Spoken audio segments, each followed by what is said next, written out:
So then we are back with more understanding from the time of the second tabernacle services, where we find ourselves then during the time of the restoration and reduction. Then we are studying then Yirmiyahu, the 61st chapter, from the Aramaic English translation of the word, from the lineage of Yitzhak. So then we can understand the pilgrimage of Abraham.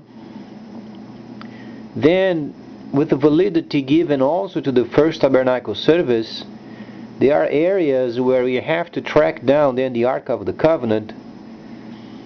Then there are many areas of study where the Ark of the Covenant was at. And then there is a section in 1 Samuel, the first great prophet of the time of the nation. He was then the authority of the country.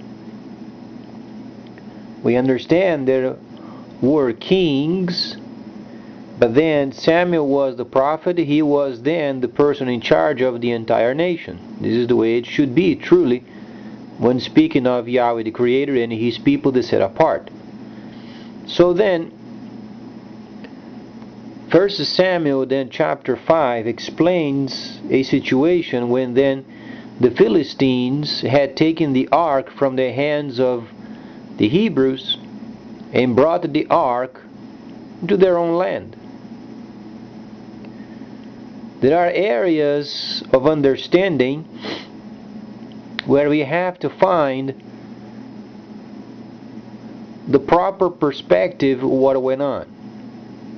We understand previously during the time of Egypt, Pharaoh had a series of dreams. If he would not let the people go, those dreams would come true. You understand this much. Then when you read the Philistines, what are the conclusions of the situation? You find that the ark was brought into the land of the Philistines. The Philistines did not have any clue how important was this holy object. They knew, and they were obviously cursing the Hebrews and what they believed and so on and so forth, but they never had an experience of what it meant of having the holy ark in the land of the Philistines. They were never instructed.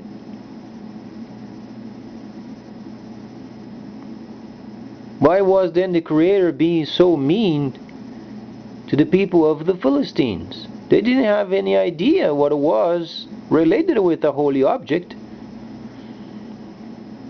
So the understanding where we find then the heavy hand of Yahweh upon the Ashdodites. We find it then in 1 Samuel 5:6. The heavy hand. And then there is a word in Hebrew related with desolate. Desolate them is not related with what they had experienced as we know as diseases. They also had a series of dreams because they were very spiritual people of their own kind. So as Abraham had experience in the Spirit, we find Moshe had many experiences of the Spirit. Then you find Pharaoh, many understandings of the Spirit. The conclusion is, the Philistines, they had series of dreams of their own. If they would not return the holy object to where it belongs, in the hands of the Hebrews, then thus would take place with them as per what Yahweh was warning them. However, during the time where then the ark was in the land of the Philistines, then the hand of Yahweh was very heavy upon them.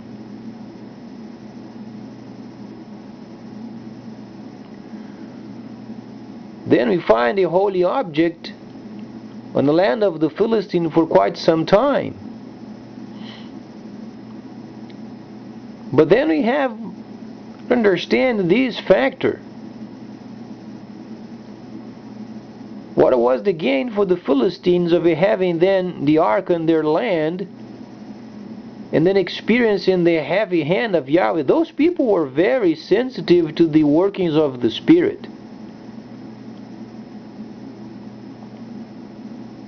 They wouldn't be stupid from the world, from pagan cultures, bearing the heavy hand of Yahweh for 7 months and never receiving any understanding from the Ark of the Covenant.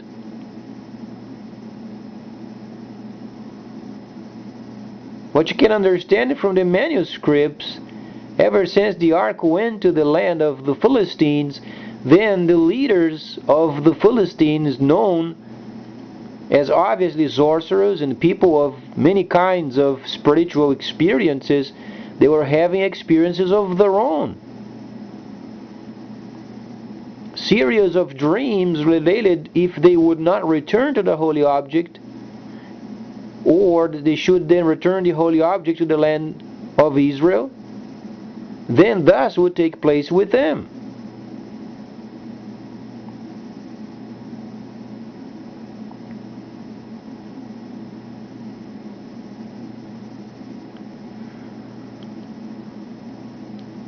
Then you find then the city of Gath, from where Goliath came from.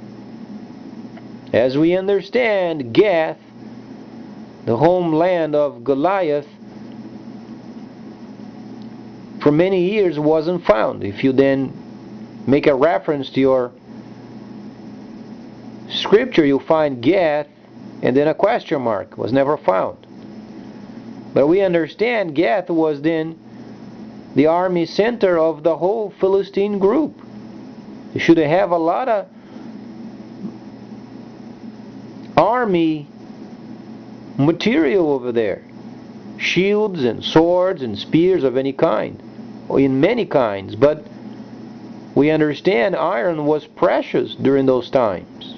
It was regarded as jewelry. But then the 7th chapter is stated that they were observing mortals of Ashdod. Okay, we understand they were observing while they were understanding in the spirit, when they were having dreams of what would take place if they would not return the object to the land of Israel. We are explaining an area of observing in the spirit what would become then the Ashdod and the mortals of, or the souls of Ashdod. Then this city had a dream. Then they had the transfer of the holy object to another city. And then the religious leaders of this city had a set of dreams. What would take place with them if they would not return the ark? Then you find, and the hard hand of Yahweh. It's not the hard hand of Yahweh, it's simply Yahweh then indicating in their spirits very heavily what would be taking place with them, as he did during the time of Moshe when he prophesied against Egypt, but didn't take place. The same time, then Yahweh was warning the people of the Philistines what would take place with them if they would not return the holy object.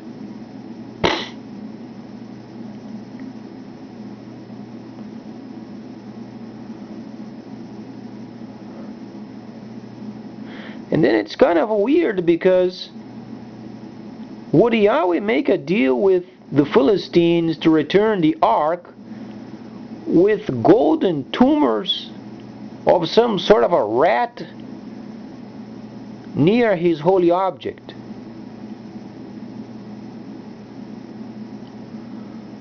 It's freaking ridiculous. The understanding of the cows, never used before, that's in line with the Torah. We find the Messiah that it was on the top of a donkey. Nobody rode on it before. We find some sort of a similarity when then the Philistines did understand the holy object and only sent it back. Then we find pagan people mixing up the holy object with tumors of rats of some sort of. It's crazy. Doesn't make any sense.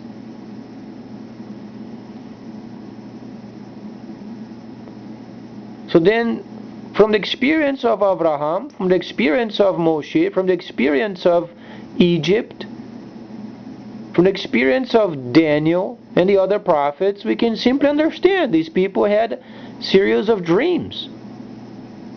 If they would not return the ark, those dreams would take place. But it was not 7 months as they stated. 7 months?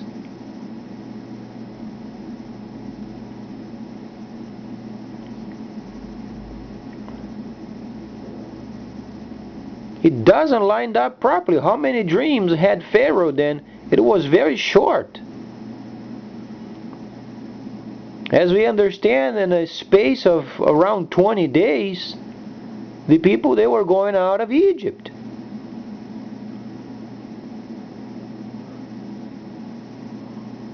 Have 5 cities of the Philistines: Ashkelon, Ekron, Gaza, Gath, and Ashdod.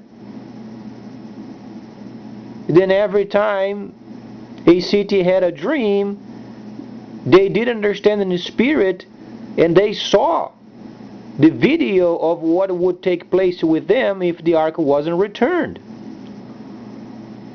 And they got rid of it, went to the other city. And then came to the other city, then at night, the very night, they had a dream. It was very vivid. It would take place if they would not return the object. And then the information was the same for every city: return the holy object. And then the 3rd city, and then the 4th and the 5th.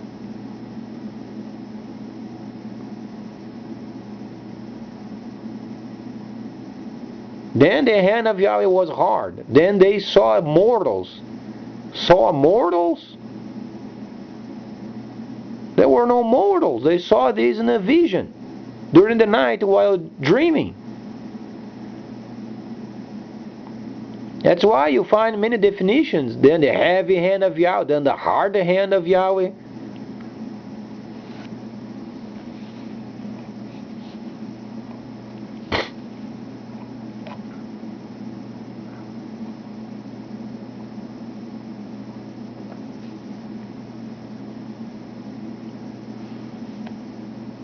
Then they caused around him in becoming the hand of Yahweh in the city discomfiture, great, very, and then smite in the mortals. Those were visions. So the ark was not on the land of the Philistines for very long.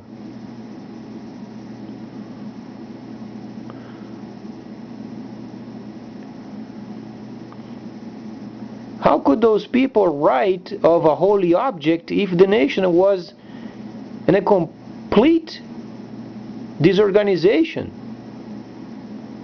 Who was going to take the time to write down the records? The very center of their understanding was out of the holy city. They were in such a disorganization. Who was taking the time and counting the time? 7 months? Absolutely not. Maybe 7 days the most. Then the ark returned. What are the Philistines going to do with the holy object if they were tormented by visions during the night, via the dreams?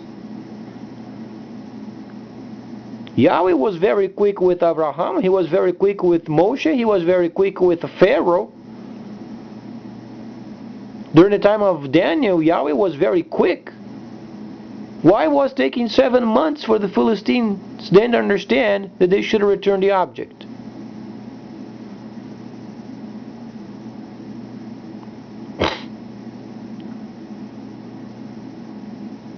We can understand 7 months when the ark returned until the nation was organized. Then makes sense. The ark returns to the land of Israel, and until they were then in line with the covenant and then tabernacling, had taken them 7 months. But then the actual ark on the land of the Philistines were only a few days.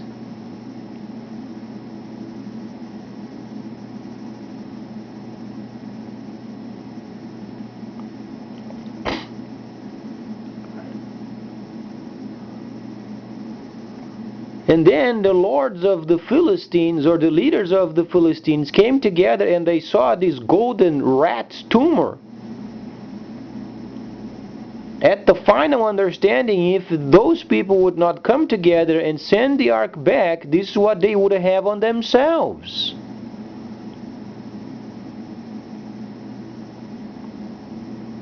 So then the leaders of the Philistines came together, they were talking, and they had this understanding. If they would not return, they would have this kind of situation they were describing.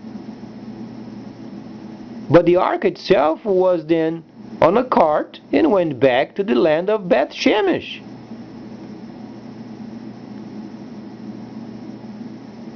Then 7 months had taken the nation to organize themselves again as they were.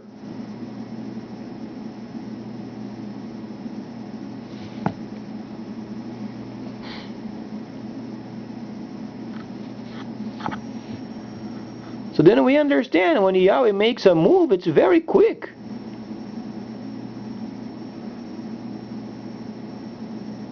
That's why when you begin to read the manuscripts, boy, Pharaoh had taken only a few days. Abraham, few days. Moshe, a few days. The Philistines, obviously a few days. They had the understanding in the spirit.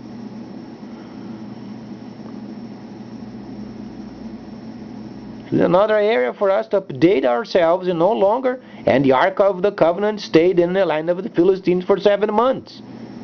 And they were then having trouble with diseases coming from Yahweh. He never did.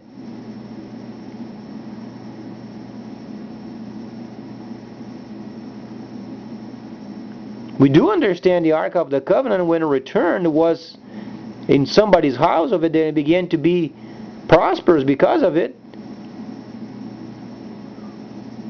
But then the scripture had to be recorded later again. And that's where you get 7 months, then the ark was in the land of the Philistine. Absolutely not. It was there only for a few days. It had taken the nation 7 months to recuperate themselves from the loss of the ark. Then makes sense.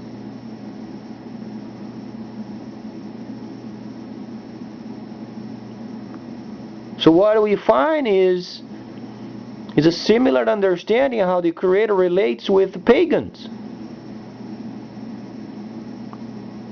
Consistent every time. What we must get out of is this mysticism mixed with the holy instruction.